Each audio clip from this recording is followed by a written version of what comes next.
Սիրելի ռադիո լսողներ, Դարփինյանի ժամն ենք սկսում FM 106 եւ 5 հաճախականությամբ, բաժանորդագրվեք լրատվական ռադիոյի գործարար Ալիքի եւ Արմեն Դարփինյանի YouTube-յան էջերին մնացած սոցիալական հարթակներին, նաեւ այս ստանդարտ տեքստից բացի մի բան էլ ավելացնեմ, Живой гвоздь ռուսական Ալիքում վերջերս լույս է տեսել պարոն Դարփինյանի եւ պարոն Դեմարսկիի հարցազրույցը, մոտավորապես 1.5 ժամ, բավականին ծանրակշիռ թեմաներ են արծարծվել, այսօր դրա մասին ենք խոսելու, դրա համար կոչ եմ անում այդ հարցազրույցն էլ նայեք, մենք հղումը կտեղադրենք մեր այս հաղորդման նկարագրության մեջ, ով չի տեսել, ինչի մասին կուզեի այսօր խոսեինք, պարոն Դարփինյան, ողջունում եմ ձեզ։ Բարև ձեզ, սիրելի ռադիո լսողներ եւ YouTube-ը Ալիքը դիտողներ, բարև սիրելի Դավիթ։ Պարզ էր, որ այդ հարցազրույցը ռուսալեզու ոչ հայկական լսարանի համար էր եւ պարզ էր, որ ձեր խոսքերը ըստ դրա էին դասավորված։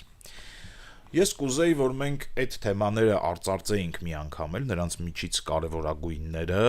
մեր տեղական լսարանի համար։ Այն հարցազրույցը սկսեց նրանից, որ պարոն Դեմարսկին ասաց, որ դուք վաղուց եք ծանոթ եւ դույով եք խոսելու։ Կարծես թե ռուս լիբերալների հետ ընկերություն եք անում։ Ճիշտ եմ նկատում։ Իմ եւ ուսանողական ընկերների շարքում եւ արդեն կյանքի ընկերների շարքում եւ կան եւ լիբերալներ եւ կան նաեւ իմպերիալիստներ։ Այդպես չի, որ ես միայն լիբերալների հետ եմ ընկերություն անում։ Մենք ունենք օրինակ Մոսկվայի համալսարանի շրջանավարտների WhatsApp-յան նման մի հատուկ ալիք, որտեղ շփումներ ենք իրականացնում կյանքի հարցերով, կիսվում ենք իրար հետ հաջողություններով, անհաջողություններով, շնորհավորում ենք, ցավակցում ենք, եթե պետք է, եթե անհրաժեշտ է լինում, եւ այնտեղ հիմնականում իմպերիալիստներ են, այսինքն Ռուսաստանի կայսրության կողմնակիցները, այսպես որ ինձ վերագրել միայն լիբերալների հետ ընկերությունը ճիշտ չէ, Դավիթ ջան։ Այդ խոսակցությունը, այո, իսկապես ուղղված էր ռուսական լսարանին։ Ընդհանրապես պիտի ասեմ, որ գիտես յուրաքանչյուր ոք Հայաստանի Հանրապետության քաղաքացի, որը կրում է անձնագիր, իմ կարծիքով արդեն այդ բերումով Հայաստանի Հանրապետության դեսպանն է աշխարհում։ Այո։ Որպես դեսպան աշխարհում դու պարտավոր ես ներկայացնել քո երկիրը լավագույնս։ Եթե մենք ունենք ներքին խնդիրներ, հարցեր, մենք այդ խնդիրները պիտի լուծենք ներքին լսարանում, ներքին մեր թե քաղաքական, թե գաղափարական, թե փիլիսոփայական մեր ներքին քննարկումներում երբևիցե դուրս չհանենք մեր այդ քաղաքական քննարկումները օտար լսարանի առջև։ Եվ ես միշտ սարսափելի ջղայնանում եմ, երբ տեսնում եմ հայ գործիչների, որոնք այլ լսարանում ներկայացնում են հայաստանյան ներքաղաքական խնդիրները, բողոքում են իրավիճակից, ուղղակի ոտնահարում են մեր իմ ու քո եւ նաեւ Հայաստանի Հանրապետության պատվարժան քաղաքացիների գիտես իրենց եւ ինքնադրսևորումը եւ ոտնահարում են նաեւ մեր արժանապատվությունը։ Այդ իսկ պատճառով ես բնական է, որ ռուսական լսարանին ներկայացրեցի Հայաստանը ամենաբարի, ամենագեղեցիկ տեսքով եւ բնական է, որ դա չի նշանակում, որ մենք խնդիրներ չունենք, բայց մեր խնդիրները մեր ներքին քննարկման խնդիրներն են։ Ես հիշեցի նաեւ Վիսոցկուն, որը որ սովետական միության ժամանակահատվածում հայտնի այլախոհ էր եւ ազատատենչ, պոետ, բարդ, մի ուղղակի ունիկալ անձնավորություն, որը Միացյալ Նահանգներում գտնվելով այնտեղ հյուրախաղերի իրեն բռնացնում են CNN-ից եւ փորձում են հակասովետական ինչ-որ բան կորզել իրենից, ինչ-որ հայտարարություն։ Ասում եմ, գիտեք ինչ, ես իմ կառավարության հետ ունեմ բազմաթիվ խնդիրներ, լրջագույն խնդիրներ, բայց այդ խնդիրները ես երկրից դուրս չեմ քննարկում, ես քննարկում եմ միայն երկրից ներս։ Ես կարծում եմ, որ սա պիտի լինի ուղենիշ մեր բոլոր քաղաքական գործիչների համար։ Մի դուրս հանեք մեր խնդիրները, մի փնտրեք աջակցություն, օժանդակություն կամ ինչ-որ ծածկույթ, այսպես ասած, որ ձեզ ծածկեն, ձեզ պաշտպանեն դրսից, դա արդեն խաթարում է մեր ինքնությունը։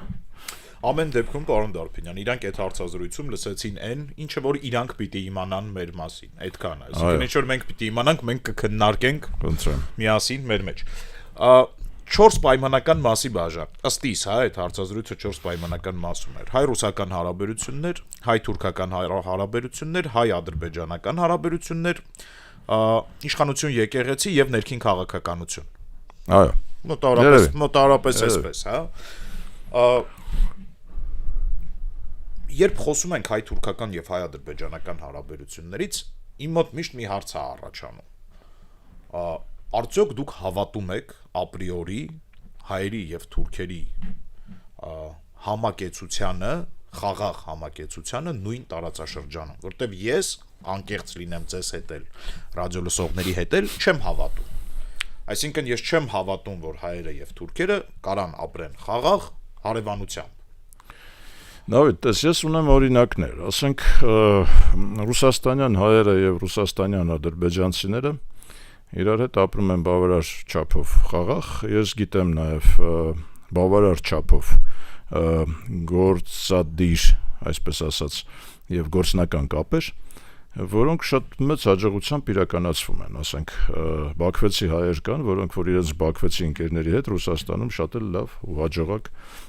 բիզնեսում կարողանում են իրար հետ ուղղակի պարտներություն անել, հա։ Սա մեկ։ Երկրորդը մենք այնուամենայնիվ ունենք տասնյակ հազարավոր, ասում են 40,000 Հայաստանի Հանրապետության քաղաքացիներ, որոնք ապրում են այսօրվա Թուրքիայում, հա։ Նրանք երևի ապրում են, չէ՞։ Ինչ որ չէ,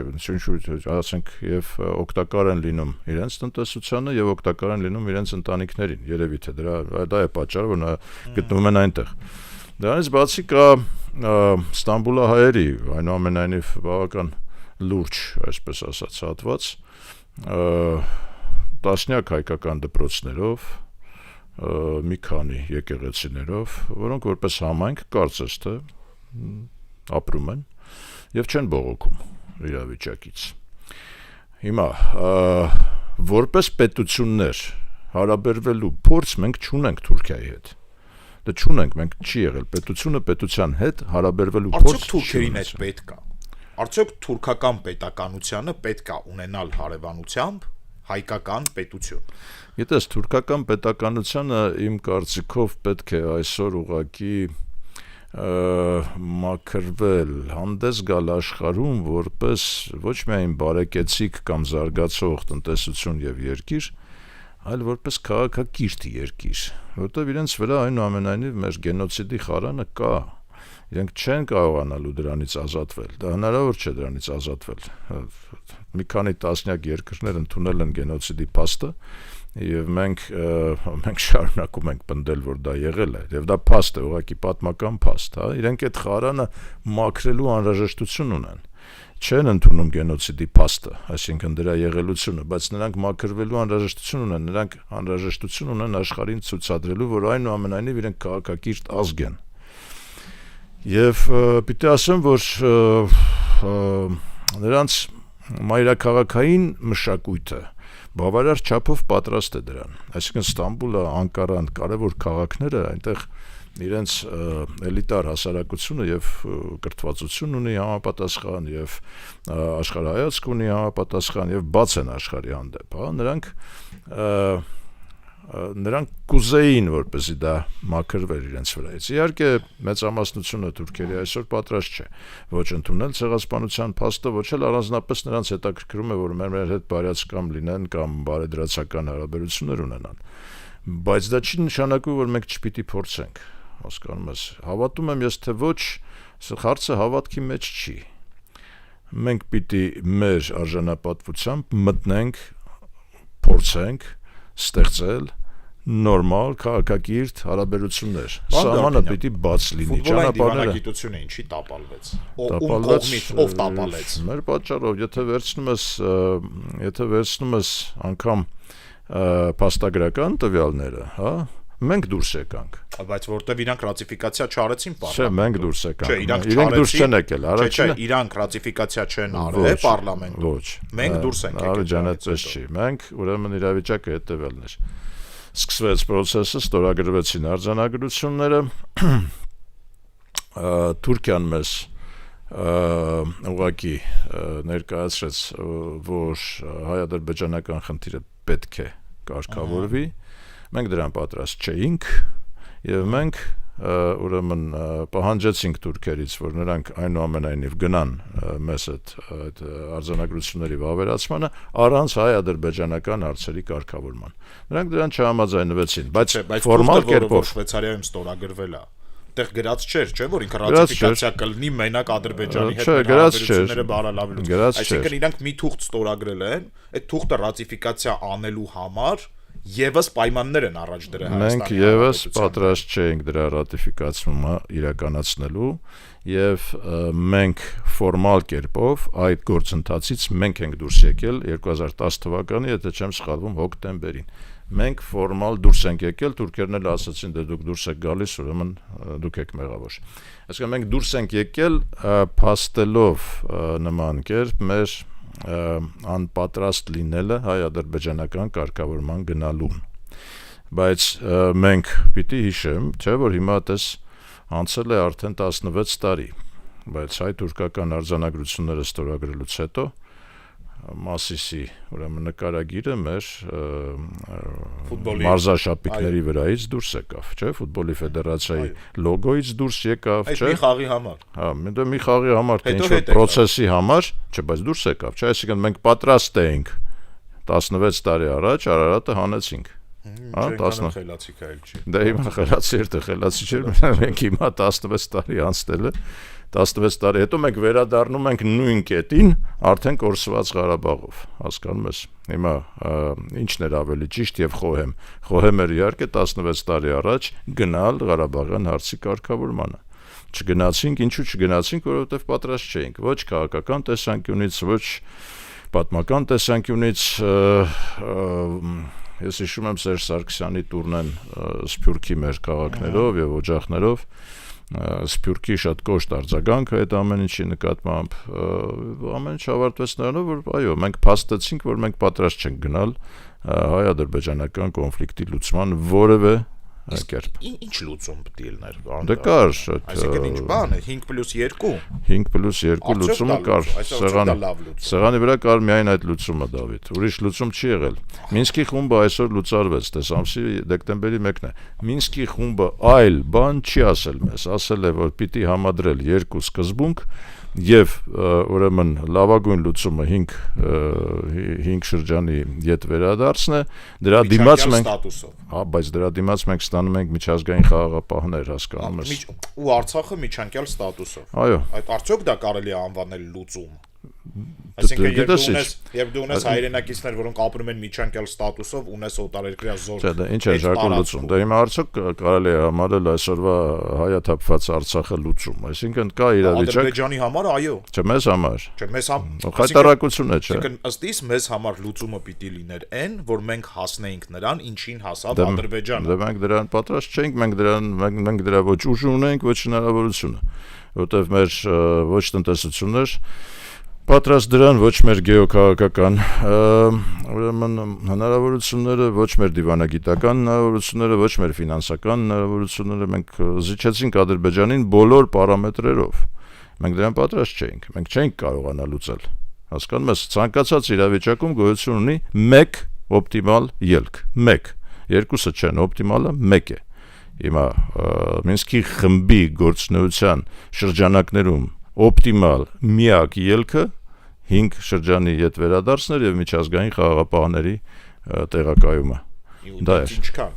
Դու ինչքան 50 տարի, 100 տարի։ Ինչքան կարողանանք ձգել, ինչքան կարողանանք զարգանալ այդ ընթացքում, ինչքան կարողանանք ապացուցել մեր ճշմարտացիությունը։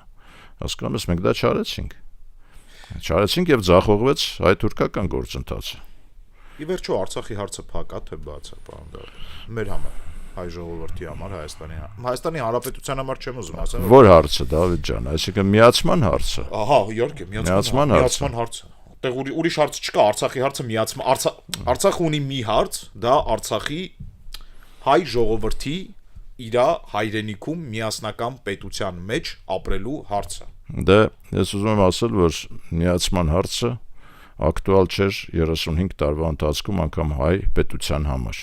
ակտուալ չէր։ Բայց ժողովրդի համար ակտուալ էր։ Եթե ժողովրդի համար ակտուալ էր, ուրեմն ժողովուրդը պիտի պարտադրեր պետությանը, որպեսզի պետության համար եւս դա լիներ ակտուալ։ Պարոն Դարփինյան, Հայաստանի Հանրապետության բոլոր իշխանությունները 94 թվից մարքեթինգային հնարքներով հայ ժողովրդին համոզում են, որ միացումը դե ֆակտո տեղի է ունեցել։ Դե ինքը դե ֆակտո տեղի էր ունեցել, բայց մենք դե ֆակտոյի մասին չենք խոսում։ Այսինքն այդ պահանջը մարքեթինգային հնարքներով տեն ժողովրդին կերակրում էին, դե լավ է, նորմալ է, միացել ենք, բան։ Չէ, էդ էր։ Այ ժողովրդին մոլորեցնում են, միգուցե դուտավորյալային մոլորեցնում, միգուցե մոլորեցնում են պատահական, չնայած ես չեմ հավատում։ Մոլորեցնում են, ուղղակի, որովհետև որոշում կայացնողները եւ քաղաքական առաջնորդները հաստատ տեղյակ էին իրավիճակից, հաստատ գիտեին, որ մենք մեր հնարավորություններով չենք կարող ձգտել միացման, չենք կարող դա իրականացնել, եւ դա էր պատճառը, որ միացումը միայն մեկ փաստաթղթում է արձանագրված մեր անկախության հռչակագրում։ Դրանից հետո որևէ պաշտոնական հայաստանյան փաստաթղթում միացման գաղափարը գոյություն չունի։ Այսինքն մենք հաստատել ենք անկախության հռչակագիրը 90 թվականին եւ դրանից հետո մենք մոռացել ենք միացման մասին, հասկանում ես, եւ սկսել ենք մոլորեցնել մեր հասարակությունը։ Հենց քաղաքական գործիչները, քաղաքական ղեկավարները ու մոլորվել է մենակ մեր հասարակությունը, աշխարհում չի եղել ուրիշ երկու մայրաքաղաքում են հավատացել, որ Արցախն ու Հայաստանը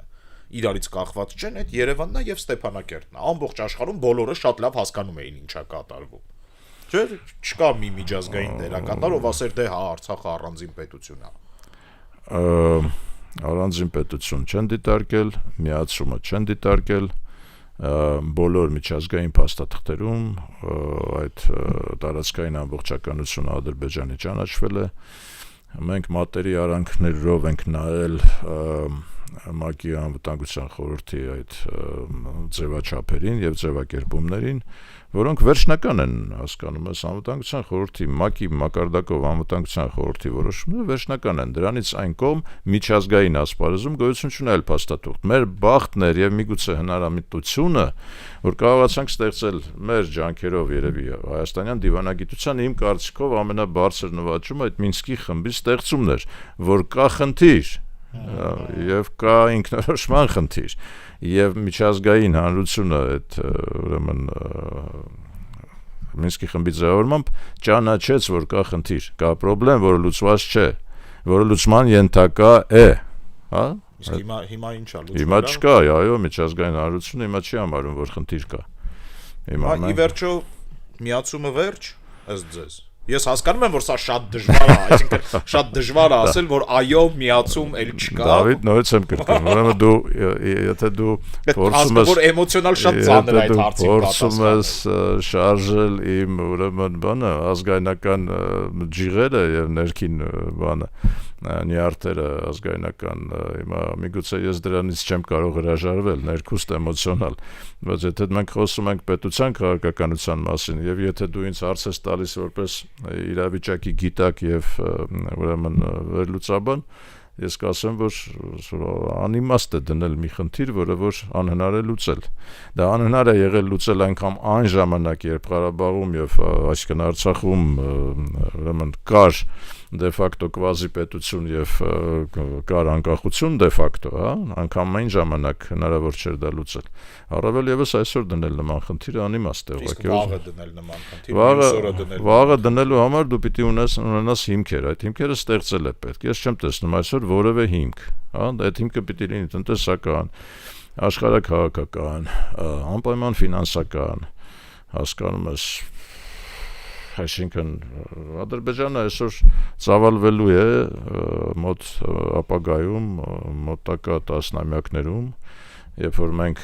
ուրեմն եթե մենք խելացի լինենք եւ ուժեղանանք այդ ընթացքում, Ադրբեջանը այդ ընթացքում էլ ավելի է ծավալվելու եւ Արցախը ալբանիզացնելու է այնպես, ինչպես որ ինքը անում է այսօր, եւ շատ ավելի դժվար է լինելու դա, այսինքն մենք պիտի պատերազմ հայտարարենք կամ ինչ որ մեկը պիտի պատերազմ հայտարարի Ադրբեջանին եւ մենք օգտվենք, հասկանում ես։ Չի մենք կարանք, չի սպասենք ուրիշի։ Խնդրեմ, այսինքն չունենք, այսօր մենք այդ արգումենտները չունենք։ Հիմա եթե մենք խոսում ենք ռեալ պոլիտիկի տեսանկյունից, միակ բանը, որ այսօր մենք կարող ենք ձգտել եւ հասնել միջազգային պաշտպանության, դա մեր ժառանգության պահպանությունն է, հա, դա մեր գերեզմանների պահպանությունն է, դա մեր եկեղեցիների պահպանությունն է, դա միակ խնդիրն է, որ այսօր մենք պարտավոր ենք բոլոր հնարավոր միջոցներով լուծել, հասնել դրան։ Միջազգային պաշտպանության կլինի ՅՈՒՆԵՍԿՕ-ն, կլինի ՄԱԿ-ը, կլինի առանձին պետությունների ուրեմն կոալիցիա, որը որ կստանձնի պահպանությունը։ Մենք պիտի պահպանենք դա եւս այսօր չենք անում, կամ չենք կարող անել, կամ հնարավորություն չունենք անելու, բայց դա ռեալ այն խնդիրը, որ այսօր ես տեսնում եմ ռեալ լուծելու համար, դա այդ պահպանությունն է։ Իհարկե ադրբեջանցիները այդ իմ հարցազրույցի ներքո, երբ որ նրանք ուրեմն կոմենտներ էին տալիս, մեզ էին մեղադրում, բա դուք պահպանել եք մեր գերեզմանները եւ այլն, մեր տարածքները, մեր հուշարձանները, այսինքն իրենք ունեն հակադարձ, այստեղ հակադարձ ունեն, բայց իմ կարծիքով այստեղ ոչ թե պետք է պարիտետային քննարկել խնդիրը, այլ պետք է քննարկել դե ֆակտո։ Մենք ունենք տարածք, ունենք 150,000 ժողովուրդ եւ ունենք ժառանգություն։ Եվ այդ ժառանգությունը 1000-ից ավել տարիների ժառանգություն է։ Միջազգային հանրությունը, միջազգային, գիտես ոնց, մշակութային հնարավոր չէ։ Ես չեմ կարծում, որ աշխարհը պատրաստ է այսօր հրաժարվել իր մշակութային այսպես ասած, ոչ թե ժառանգություն, այլ արժեքներով։ Չեմ կարծում, որ պատրաստ է։ Ինչքան էլ ցինիկ լինի աշխարհը, ինչքան էլ տգեղ լինի այս հարաբերությունները, որ մենք տեսնում ենք իրավիճակում, պատրաստ չեմ համաձայնվելու, որ աշխարհը ուրեմն պատրաստ է բնաջնջել ուղղակի մշակույթը, իսկ Արցախում հայ ժառանգական մշակույթը իմ կարծիքով ունի համաշխարհային նշանակություն։ Այդ իսկ պատճառով մեր առաջնային խնդիրը, որը որ ռեալ եմ տեսնում այսօր, վաղը կարող է ուշ լինել։ Հիմա ասում եմ այսօր 1 տարի կանցնի, 5 տարի կանցնի, շատ ավելի դժվար կլինի եւ կարող արդեն ուշ լինի, այսինքն մենք այդ ժառանգությունից բան չունենանք այնտեղ։ Հիմա մենք գիտես զավեշտալի իրավիճակը ասեմ, մենք իմ ջանքերով ժամանակին Անդրեյ Սախարովի արձանը տեղադրվեց Ստեփանակերտում Սախարովի անվան դպրոցի ուրեմն բակում։ Չկա այդ արձանը։ Դա գոյություն չունի, այսինքն օֆիցիալ ՅՈՒՆԵՍԿՕ-ից հարցումներ է գնում Ադրբեջանի կառավարությունը, ասում է չկա, չգիտենք ուր է։ Հասկանում ես, հիմա չասեմ մեր ռազմական գործիչները մեր բարեկամն է, բայց ամեն դեպքում ռուս է, էլի, հայ չի, հայկական մշակույթի կոթող չի, էլի։ Առավել եւս մեր ռազմական գործիչների, մեր հերոսների արձանները, կիսանդրիները ուղղակի ջախջախված են, հասկանում ես։ Հիմա եկեղեցիները ալբանիզացվում են, հասկանում ես, եւ դա արվում է արդեն պետական քարոզչամեքենայով, քարոզչության միջոցներով։ Մենք այս խնդիրը պիտի լնենք։ Առաջնային խնդիրը սա է, այսինքն մարդկանց մենք չկարողացանք պաշտպանել։ Մեր այդ թվում նաև, այո, սխալ հաշվարկի ապաշնորհության, ինչ ուզում ես ասել։ Կարող է միտում կար, պարոն Դարբինյան։ Ոչ թե սխալ հաշվարկ կամ ապաշնորհություն։ Չէ, որ սխալ հաշվարկ կար, փաստ է, չէ, որ սխալ հաշվարկ է։ Հա, բայց այնքան սխալ էր, որ տպավորություն կա, որ միտում կար։ Այդքան սխալ էր, էլի, այդ հաշվարկներ չենք, որ ասենք, ինչ որ միտում կար, թե միտում չկար։ Չեմ կարծում, որ որևէ հայ կարող է միտումնավոր այդ աստիճան դավաճանել իր ազգային ինքնությանը, չեմ կարծում ես դա այդպես։ Ամեն դեպքում ողբալի վիճակում ենք գտնվում, Դավիթ ջան, մենք սա պիտի ընդունենք, ընկալենք, հա։ Մենք չենք կարողացել պահպանել մեր ժողովրդին այդ տարածքում, մենք չենք լուծել խնդիրները տարիների վեր, տասնամյակների վեր, զբաղվել ենք ներքին ուղղակի աճպարարությամբ, մեկս մյուսի նկատմամբ ուղղակի մաղց թափելով, քաղաքական պայքարը վերածելով տնտեսական եւ ֆինանսական լծակների տիրապետման ընդամենը, եւ հասել ենք այս արդյունքի։ Հիմա միակ մեղավորը այս արդյունքի մենք ենք, մեր հասարակությունն է, որը կարողացել է հանդուրժել նման վիճակ, հասկանում ես, մի հասարակություն, որը թույլ է տալիս, որ իրեն մոլորեցնել, որն այդ հասարակությունը դեռ պատրաստ չի ստանձնել պատասխանատվությունը երկրի եւ պետության համար, հասկանում ես, եւ մեր պետության այսօրվա գոյությունը այդ իմաստով վտանգի տակ է, մենք պետք է կարողանանք մեր մեջ ուժ գտնել, պետությունը պահպանել եւ ուժեղացնել, որտեղ այն հասարակությունը, որը կորցրեց Ղարաբաղը, հարցականի տակ է, պատրաստ է արդյոք պետություն պահել։ Հայաստանի Հանրապետություն պահել։ Նկատի ունեք ի վիճակի է, թե ցանկությունն են քննարկում։ Չէ, ի վիճակի է արդյոք, այդ ուժերը ունի արդյոք թե ոչ։ Հասկանում ես, որտեղ մենք գիտես ողբալեր, այսինքն այդ 7 օրվա ընթացքում Ստեփանակերտ, Գորիս ճանապարհը 120,000 հոգի ճանապարհին 70-ից ավել զոհ կար, հասկանում ես, ճանապարհին մարդիկ մահանում էին, որովհետև դեղ չունեին, ջուր չունեին եւ բժշկական օգնություն չէին կարողանում ստանալ։ Հիմա այդ այսինքն մենք այն հասարակությունն, այդ պետությունն ենք, որը նման հարված է ստացել։ Դավիթ իսկ հիմա դու ասում ես միացումը մոռանանք, թե հիշենք, դարի հիշենք։ Չէ, ամեն դեպքում ես հիշելու եմ, վստահ եմ դուք էլ, արի հիշենք, պահենք, բայց պահենք հիշողության մեջ, հասկանում ես։ Պահենք հիշողության մեջ, մենք հիմա դնենք խնդիրները, որոնք ի վիճակի ենք լուծելու, որոնք պարտադիր են այսօր, այս պահին, հասկանում ես։ Հայ-ռուսական հարաբերությունների մասին խոսենք։ Իմ ընկալմամբ ռուսական էլիտայի համար հայկական անկախ պետականությունը ընկալվում է որպես պատմական անարդարություն իրենց հանդեպ։ Դուք իրանց հետ ավելի շատ եք շփվում, ավելի շատ եք շփվել։ Չէ, ուղղակի նրանք լուրջ չեն ընդունել մեր անկախությունը երբեք։ Այսինքն չեն էլ վիրավորվում, որտեղ չեն համարել, որ ինքը գոյություն ունի։ Երբեք լուրջ չեն ընդունել, հա, երբեք։ Եվ դրանում նույնպես լի մեր մեղավորությունը, գիտես, ես ականատես եմ եղել, մասնակցել եմ Ելցին-Տեր-Պետրոսյան քննարկումներին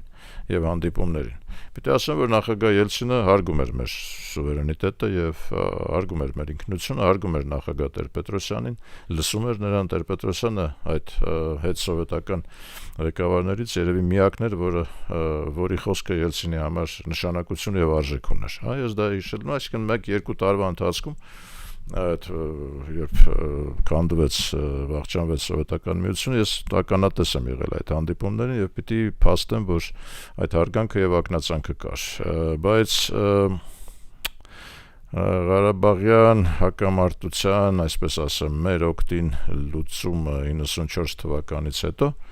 Ռուսաստանի քաղաքական գործիչների մոտ ստեղծեց մի պատկերացում, որ դա իրենց հաշվին է լուծվել, որ իրենք են պահում Ղարաբաղը եւ ուրեմն իրենք են պահում Հայաստանը, հասկանում ես։ Եվ այդ պահից սկսած իմ կարծիքով այս ամեն ինչը շեղվեց եւ անլուրջ էր վերաբերմունքը, գիտես, մեր նկատմամբ։ Դե ես եղել եմ կառավարության ղեկավար 14 ամիս եւ այդ ընթացքում իմ հարաբերությունները շատ հարթ են եւ պիտի ասեմ, որ շատ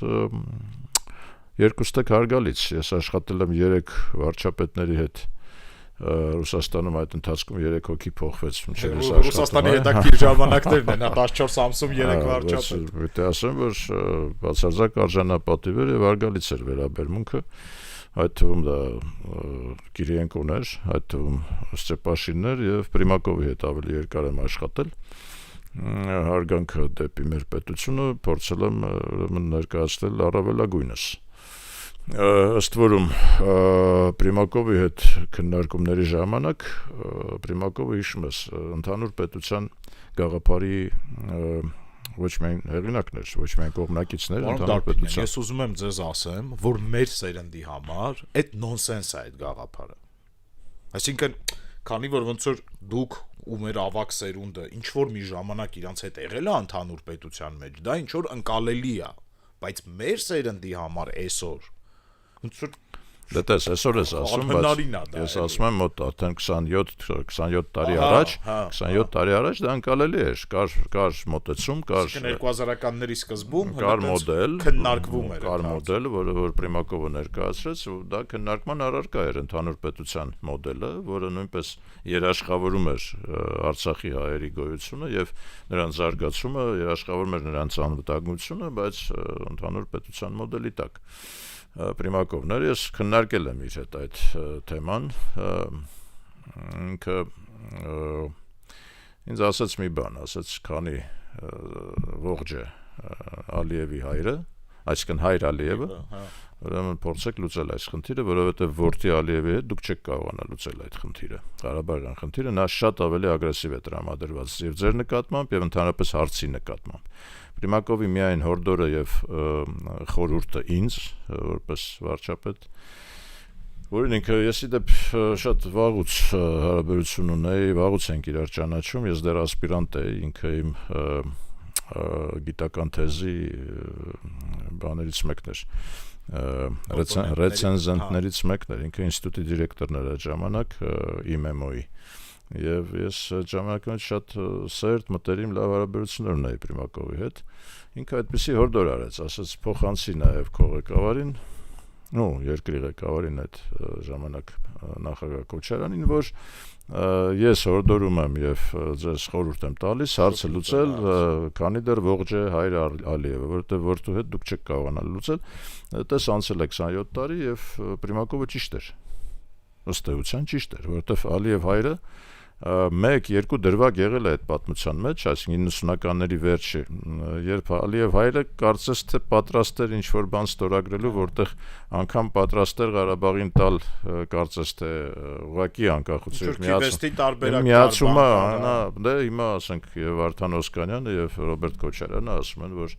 նման տարբերակի կարծես թե Ալիև հայրը համաձայն էր, բայց հետո իր նկատմամբ ճնշում գործադրվեց, չգիտեմ որտեղից եւ այլն, դա հիմա չգիտեմ ինչքան է դա ճիշտ կամ դա այսինքն չեմ կարող չհավատալ, բայց ինչքանով ճնշում գործադրեց, ով գործադրեց եւ այլն, միգուցե ինքը փոշմանեց եւ այլն, դա արդեն այլ հարց է, բայց փաստը մնում է փաստ, Որտի Ալիևը շատ ավելի ագրեսիվ էր տրամադրված եւ ես պիտի ասեմ, որ մեր ղեկավարների մեծագույն սխալը եւ ոչ ճիշտ հաշվարկը կայանում էր նրանում, որ Որտի Ալիևը ուրեմն թույլ է, խաղամոլ է, ուրեմն լուրջ չէ, ուրեմն նրան մենք հաստատ կկարողանանք շրջանցել, հաստատ կկարողանանք նրան հաղթել եւ դիվանագիտական դաշտում եւ մնացած բոլոր դաշտերում, որովհետեւ մենք ռազմական տղաներ ենք, ուրեմն մենք հաղթել ենք, որովհետեւ իսկ ինքը թիկունքի արմետա մենք բան, իսկ ինքը այդ ժամանակ ուրեմն ուղղակի հոր բանի տակ ոսկե տղա է, ուղղակի ուրեմն գումարներ է ծախսել, ասենք։ Պարոն Դարփինյան, Ռուսաստանին վերադառնալով տարածաշրջանում միակ կոնֆիգուրացիան Ռուսաստանի ստեղ մնալու դա այն էր, որ մեզ պետք է Ռուսաստանը, որ մենք կարենայինք պահեինք Արցախը, Ադրբեջանին պետք է Ռուսաստանը, որ ինքը վերցնի Արցախը։ Այսինքն, եթե Արցախյան կոնֆլիկտ չկա, Ռուսաստանի անհրաժեշտությունը այս ռեգիոնում անհետանում է։ Դες հայ-թուրքական հարաբերությունների կոնտեքստում եւս ռուսները կարևոր էին, երբ Տեր-Պետրոսյանը խնդրեց Ելցինին եւ ասավ նրան, որ ռուսական բազան տեղակայվեց Հայաստանում, այսինքն շարունակվեց Սովետական միության ժառանգականությամբ եկած այդ ռուսական պաշտպանությունը մեզ թուրքերից, հայ-թուրքական հարաբերությունների չկարգավորված լինելու պայմաններում երևի թե ռուսական զորքերի արկայությունը կարևոր էր, այնպես որ ռուսների ներկայությունը ոչ միայն պայմանավորված էր Ղարաբաղյան խնդրով, այլ նաև հայ-թուրքական սահմանի պաշտպանությամբ։ Ինչ կլինի այժմ, եւ արդյոք մենք դրա կարիքը կունենանք թե ոչ, ես չեմ կարծում, որ դա ակնթարթային լուծելու խնդիր է, այսինքն մի ակնթարթում ուրեմն հայ-թուրքական սահմանը։ Ես բազան նկատի չունեմ։ Չէ, սահմանը միայն բազան չի։ Ես նկատի ունեմ մշակութային ներկայությունը, տնտեսական ներկայությունը, դե մշակութային մշակութային ներկայությունից, եթե խոսքը գնում է զուտ մշակույթի մասին, մենք միայն շահել ենք, այսինքն ես չեմ տեսնում ոչ մի վատ բան, եթե Ռուսաստանը ունի եւ ունենա մշակութային ներկայություն, այսինքն։ Այս լավ խոսակցություն է, պարոն Դարփինյան։ Ռադիո լսողների մի մասը գիտեն մենք որտեղ ենք, մենք երկու թատրոնի հարևանությամբ ենք։ Հայկական մնջախաղի թատրոնը երկար տարիներ չունի սեփական տարածք։ Հիմա վերանորոգվում է։ Ռուսական դրամատիկական թատրոնը Թումանյան Աբովյան խաչմերուկի վրա է գտնվում։ Ամենայն հարգանքով Ստանիսլավսկուն։ Արդյոք ռուսական դրամատիկական թատրոնը պիտի ունենա շատ լավ կահավորված լավ շենք, չէ, հասկանալի է, չէ, որ սա քաղաքականություն է։ Այսինքն, այն որ Ստանիսլավսկու թատրոնը, ռուսական դրամատիկական թատրոնը Երևանի կենտրոնում է, բայց դա մեր վերաբերմունքն է Ռուսաստանին, ոչ թե ռուսաց մշակույթին։ Դավիթ ջան, դա անկախ Հայաստանի որոշումը չէ։ Դա պատմականորեն 30-ական թվականներին ստեղծված թատրոնն է, հասկանում ես, ռուսական, որը մեր մշակութային արժեքներից մեկն է։ Այսինքն ռուսական թատրոնը աշխարհի լավագույն թատրոնն է, իմիջայլոց։ Շատ լավ է։ Իմիջայլոց։ Շատ լավ է, որ ռուսական թատրոնը լավ է։ Աշխարհի լավագույն թատրոնն է, ես քեզ ասում եմ, որպես թատրոնի գիտակ։ Բացարձակ չեմ վիճում։ Իսկ կարող է մեր թատրոնները տարածք չունեն, դրա համար մերը չի դառնում ամենալավը։ Մջախաղի թատրոնը պիտի տարածք ունենա, բայց դա պիտի տարածք ունենա։ Այդ կապ չունի դա իրար հետ երկու հարց։ Այսինքն քաղաքականություն չեք տեսնում նրա մեջ, որ ռուսական դրամատիկական թատրոնը Երևանի կենտրոնում է։ Ես տեսնում եմ։ Ակնհայտ դա ժեստ է ռուսական իմպերիային, որտես մենք ոնց ենք հարգում ձեր մշակույթը։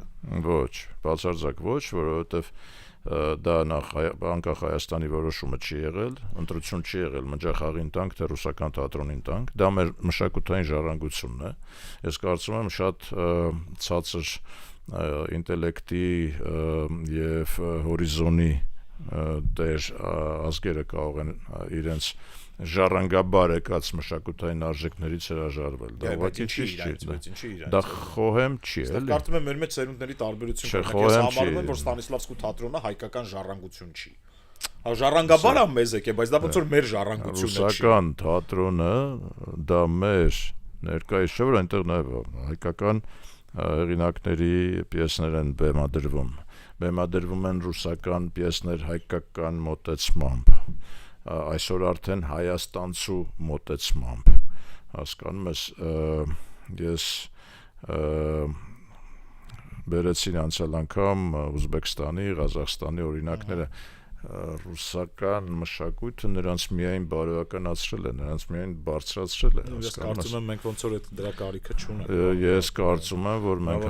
սովետական ժամանակահատվածում մենք հարստացել ենք ռուսական մշակույթով։ Դա չի կարելի շղթել, Դավիթ ջան, այսօր էլ դու ասենք, այսօր մենք շատ ավելի թույլ ենք Ադրբեջանից, այդ թվում նաև այն պատճառով, որ մենք ռուսախոս, ռուսալեզու, ռուսերենին տիրապետող քաղաքական գործիչներ, քաղաքական մեկնաբաններ ուրեմն մշակութային գործիչներ, մշակութային ինչ ասենք ռուսերեն, ոչ իսպաներեն կամ արաբերեն, պարոն Դարբինյան, կամ պարսկերեն։ Օրինակ այսքան ինձ թվում է, որ մեր երկրում ավելի շատ պարսկախոսներ լինեին, քան ռուսախոսներ, նենց չի որ շատ ավելի վատ կլիներ։ Որտեղ պարսկական մեծ ցիվիլիզացիա կա, ինքը մեծ շուկա է, կամ արաբախոսներ։ Թող լինի եւ պարսկախոսը եւ արաբախոսը, բայց մենք չհրաժարվենք այն ժառանգությունից, որը ունեցել ենք։ Դες ասենք այսօր եթե հավաքվի 10 ադրբեջանցի քաղաքական վերլուծաբան, դու չես կարող 10 հայ վերլուծաբան գտնես։ Երկու հոգի մարդ կա, որ ռուսերենին տիրապետում է։ Կարծում եմ Ադրբեջանում էլ 10-ը չկան, պարոն Դարբինյան։ Կա 100-ը կա։ Դավիթ ջան, չես նայում դու ադրբեջանական բաները, կանալները։ Կարծում եմ ավելի շատ։ Չես նայում կանալներ, YouTube կանալները։ 100-ավոր գործիչներ կան, որոնք որ բացարձակ ազատ տիրապետում են ռուսերենին եւ կարող են ռուսերենով ռուսալեզու աշխարհին ներկայացնել իրենց տեսակետը։ Իսկ մենք ունենք երկու հոգի միգուցե քաղաքական մեկնաբան, որոնք որ ողջունում ենք պարոն Իսկանդարյանին։ Իսկանդարյանին բայց ողջունում ենք, բայց ասենք նաև որ հայերեն խոսելու ժամանակն է նրա։ Հասկացանք, որ ասենք ռուսերեն լավ է տիրապետում, բայց մեկ-երկու հոգի ունենք, որոնք կարող են ռուսական աշխարհին, հարյուրավոր, միլիոնավոր մարդկանց ներկայացնել Հայաստանի հայի տեսակետը։ Սրա մասին երկար խոսենք, պարոն Դարբինյան, 40-րդ րոպեն է, բայց քննարկենք։ Մի հարց էլ քննարկենք, որտեղ այդ կարևոր է։ Ռուսներին մեր եկեղեցական ներքին հարցերը պատմելը ես ձեր հետ համաձայն եմ, շատ ճիշտ արեցիք, որ այդպես շատ ամփոփ անցակ, ոնց որ դա վստահաբար իրանց գործը չի, մեր գործն է, մեր գործն է քննարկենք։ Այն հարցազրույցում ասացիք, որ դուք չեք անհանգստանում, որտեվ հայ ժողովուրդը տենց հավատավոր ժողովուրդ է, եկեղեցու հանդեպ վերաբերմունք ունի, ինչ էլ լինի, ոչ մի բան չի փոխվի։ Ես ձեր հետ համաձայն եմ, հայերը կշարունակեն մնալ քրիստոնյա, ոչ մի խնդիր չկա։ Եվ եկեղեցու նկատմամբ ակնածանքը նույնպես կմնա։ Ինստիտուտը չի թուլանում այս ամեն ինչից։ Նայած ոնց նայես, էլի, այսինքն ինստիտուտը տեսնում ես, որ որտնած էր մեջից, հիմա 10 հոգի հայտնվեցին, որոնք որ ուրեմն գնացին մյուս կողմ։ Իմ կարծիքով ընդհանուր առողջացման հենց այսինքն քանի որ սկսվել է այս ամբողջ գործընթացը, ճիշտը սա տանել մինչև վերջ մաքրմանն է, որովհետև հիմա կես ճանապարհի վրա կանգնելը ճիշտ չէ։ Կասկածս այն է, որ այդ 10 հոգին, որ գնացել են, իրանք վերադառնալու են եկեղեցի ավելի ուժեղացած։ Չեմ կարծում, Դավիթ ջան, չեմ կարծում, որովհետև հասարակական ընկալումը նրանց, հա, հիմա եթե համարենք, որ երկու մասի է բաժանվել եկեղեցին, կարծում եմ, որ մեր հասարակությունը եւ նրանց միարժեքորեն գնահատում է ոչ բարձր։ Այսինքն իշխանությունը երկու սրբազանի դատում է, 3 սրբազանի դատում է, 10 սրբազան գնում են խոսելու իշխանության հետ եւ կոչ են անում, որ վեհապարը գնա։ Չէ, բայց մի բան մի նոր հանգամանք առաջ եկավ, չէ՞, հիմա Փաշինյանը վեհապարին ուրեմն ճնշում էր, որ նա գնա, որովհետեւ զավակ ունի, իսկ այս 10 հոգին լրիվ ուրիշ արգումենտ բերեցին, նրանք ասացին, որ 99 թվականին ընտրությունները արդար չեն եղել, ճնշման տակ է։ Կարող է դրանից որ իրանք զավակ ունեն, ոնց որ դրա համար չեն ճնշում վեհապարին զավակի մասով, էլի։ Դու ասացի, ինչ ասա։ Ոնց պրոբլեմ կա, էլի։ Դες հիմա ասենք սա արդեն ուրիշ ինստիտուցիոնալ խնդիր է, այսինքն ասում են 27 տարի առաջ, ուրեմն մենք ճնշման տակ ենք որոշում կայացրել։ Անարդար է եղել ընտրությունները, դրա համար եկեք ուրեմն մի հատ արդար ընտրություն անենք։ Իմ կարծիքով ժողովուրդը շատ արդար կդիտարկի եւ կդատի բոլոր կողմերին, բոլոր ներգրավված կողմերին։ Իմ կարծիքն այն է, որ եթե կաթողիկոսը պիտի փոխվի, ապա ճիշտ կլինի, որ այդ նոր կաթողիկոսը լինի ոչ այս թիմից, ոչ էլ այն թիմից, դա պիտի լինի ուրիշ մարդ։ Կարծում եմ չկա ուրիշ մարդ եկեղեցու։ Իմ կարծիքով թե դուրսը թե ներսը։ Ես միշտ եմ եղել այն կարծիքին, որ ամենայն հայոց կաթողիկոսը ճիշտ կլինի, որ ներկայացնի արևմտյան թեմը։ Ինչու, որովհետև եկեղեցին միավորման ինստիտուտ է նաև հայ ազգի, հայ ժողովրդի եւ ճիշտ կլինի, որ Սուրբ Էջմիածինը, որը տեղակայված է մեր Հայաստանի Հանրապետությունում, կառավարվի արևմտահայ եկեղեցական քրիստոնյա գործչի կողմից, որը նաև արևմտյան կապերով եւ իր հեղինակությամբ կարողանա նաև օժանդակել եւ օգտակար լինել հայոց պետությանը։ Իմ կարծիքով սա է։ Բայց պիտի նկատեմ նաև, որ շատ հետաքրքիր, շատ հզոր իմ կարծիքով ազդակ ստացանք մենք Ստամբուլից, բոլորովին վերջերս, երբ Հռոմի Պապը այցելեց մեր պատրիարքարանը, եւ դա նույնպես ազդակ էր։ Ուշադիր լինենք պարոն Մաշալյանի նկատմամբ։ Պատրիարքը իհարկե ուժեղ հոգեվորական է, այդտեղ վեճ չկա, երևի թե լավ էլ պատրիարք է, պետք է ավելի մանրամասն խոսել Պոլսոյի համայնքի հետ, բայց հասկանալի է, չէ՞, ինչ պայմաններում է ինքը աշխատում։ Այդտեղ ես խորը մտահոգություն ամենայն հարգանքով պատրիարքին, իրականում որպես հոգեվորականի, ես շատերից եմ լսել, որ ինքը որպես հոգեվորական ֆանտաստիկ կերպար ունի, բայց այդ հարաբերությունները, այսինքն ես կարծում եմ, որ քաղաքական նոր իրավիճակի պայմաններում, մեր պետության ռեստարտի պայմաններում, հայ-թուրքական հնարավոր հաշտեցման պայմաններում կաթողիկոսը նույնպես պիտի այդ նույն գծի կողմնակիցը լինի։ Հիմա կլինի դա Մաշալյանը, թե կլինի դա ուրիշ կաթողիկոս չեմ կարող ասել։ Բայց թողնենք այդ ամեն ինչը եկեղեցական ժողովին, որովհետև վերջին հաշվով իրենք են որոշում։ Հա, հիմա այս 10 հոգին չեն որոշում, ոչ էլ են մնացածն են որոշում են ընդհանուր ժողովը, թողենք դա ժողովին, բայց ընդամենը փաստենք, որ նոր արգումենտ դուրս բերեց այս իրավիճակը, որ 99 թվականին ճնշումների տակ եղած ընտրությունը եւ ուրեմն այդ ընտրությունը պիտի չեղյալ համարել, բայց որը պատիվ չի բերում, որ մեր եկեղեցուն պատիվ չի բերում, եկեղեցուն էլ պատիվ չի բերում, բայց ասած որ այդ մարտիկը այդտեղ կոչումներ են ստացել, բան են ստացել այս ընթացքում, էլի ոնց որ Դա էլ հասկանանք իրանց կոչումների հետ բա ինչ ալնելու էլի այդ պարագայում, այսինքն ինչի են ընդունել այդ կոչումները, չէ, հարցերը առաջանում։ Դավիթ ջան, մեր երկրի պետության գլուխ է եղել նախագահ, որը ունեցել է 2 կամ 3 քաղաքացիություն։ Նրա կողմից էլ եւս չէ։ Հրամանագրեր են ստորագրվել եւ այլն։ Հիմա մենք մի քանի կղզու քաղաքացի։ Եթե փորենք շատ հեռու կգնանք։ Սիրելի ռադիո լսողներ, այսպիսի հաղորդում ստացվեց հաղորդման մասին։ Մենք սկսեցինք պարոն Դարփինյանի հարցազրույցից ռուսական լրատվամիջոցներից մեկին, որի հղումը դուք նաև կգտնեք այս հաղորդման նկարագրության մեջ։ Այսքանը երևի թե հաջորդ շաբաթ նորից կհանդիպենք։ Այո, շնորհակալություն բոլորին։ Մինչև հանդիպում։ Շարունակեք լսել գործարար ալիքը, կհանդիպենք։